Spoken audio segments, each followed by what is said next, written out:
এক টোটো চালকের মৃতদেহ উদ্ধারকে ঘিরে চাঞ্চল্য ছড়ালো উত্তর দিনাজপুর জেলার চাকুলিয়া থানার আটুয়া এলাকায়। টোটো ছিনতাই করে তাকে খুন করা হয়েছে বলে অভিযোগ পরিবারের, যদিও এটি দুর্ঘটনা নাকি খুন তা খতিয়ে দেখছে চাকুলিয়া থানার পুলিশ।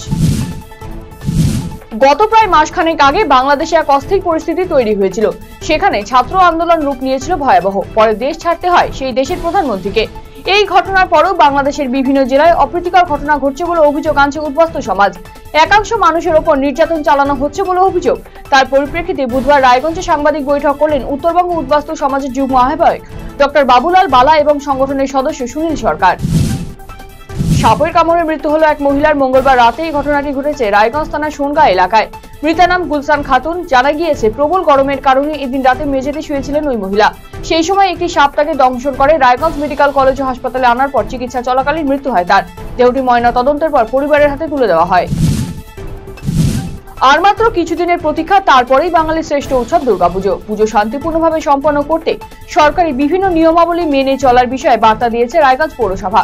পৌর প্রশাসক সন্দীপ বিশ্বাস বলেন, পুজোকে কেন্দ্র করে ইতিমধ্যে প্রশাসনিক বৈঠক সম্পন্ন হয়েছে।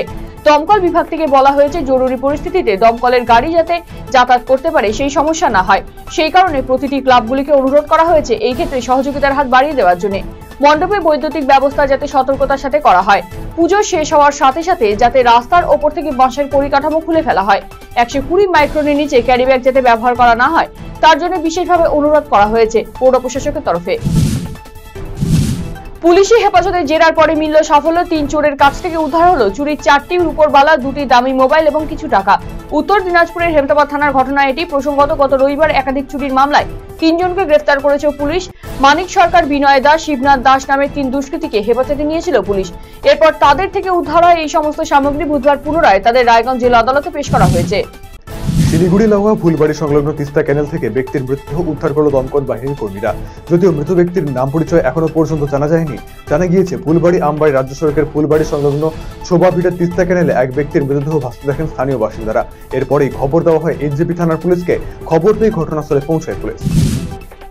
নিখোঁজ যুবকের দেহ উদ্ধারের ঘটনায় চাঞ্চল্য ছড়িয়ে পড়ল মাথাভাঙা রেলব্রিজ সংলগ্ন এলাকায়। প্রাথমিকভাবে ট্রেনের ধাক্কায় মৃত্যু হয়েছে বলে অনুমান স্থানীয়দের। পুলিশ ঘটনাস্থলে গিয়ে দেহ উদ্ধার করে ময়নাতদন্তের জন্য মাথাভাঙা মর্গে নিয়ে আসে। তবে কি কারণে এই ঘটনা তা খতিয়ে দেখছে মাথাভাঙা থানার পুলিশ। প্রেমের জালে ফাঁসিয়ে নাবালিকাকে অপহরণের মিথ্যা নাটক সাজিয়েছিল প্রেমিকের মা। রাজস্থান থেকে উদ্ধার নাবালিকা, গ্রেফতার প্রেমিক এবং তার মা। নাবালিকার পরিবারের কাছে 20 লক্ষ টাকা মুক্তিপণ চাওয়া হয়। ইতিমধ্যেই প্রেমিকের মা এবং প্রেমিককে গ্রেফতার করেছে মাটিগাড় থানার পুলিশ। আজ তাদের শিলিগুড়ি মহকুমা আদালতে পেশ করা হয়। রাজস্ব ফাঁকি দিয়ে 19 লক্ষ টাকায় সিকিমের মদ পাচার করতে এসে গ্রেফতার 2।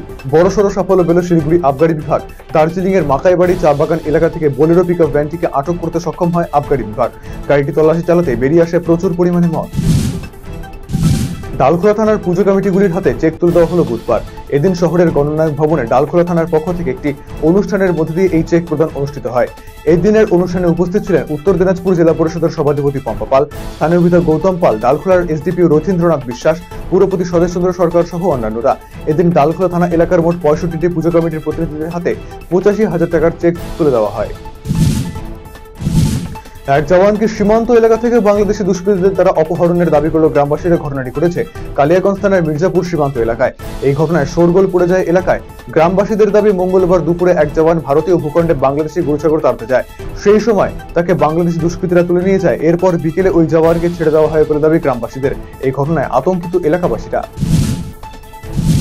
বিভিন্ন দাবিতে দক্ষিণ দিনাজপুর জেলা তথ্য ও সংস্কৃতি দপ্তরে বিক্ষোভ দেখালো পশ্চিমবঙ্গ আদিবাসী এবং লোকশিল্পী সংঘ দক্ষিণ দিনাজপুর জেলা শাখার সদস্যরা। লোকশিল্পীদের পরিচয়পত্র এবং ভাতা প্রদান, সরকারি বাসে আংশিক ভাড়া মকুবের ব্যবস্থা, সামাজিক সুরক্ষা এবং আরজি করের ঘটনায় দোষীদের শাস্তি সহ 12 দফা দাবিতে এদিন বিক্ষোভ দেখান আন্দোলনকারীরা।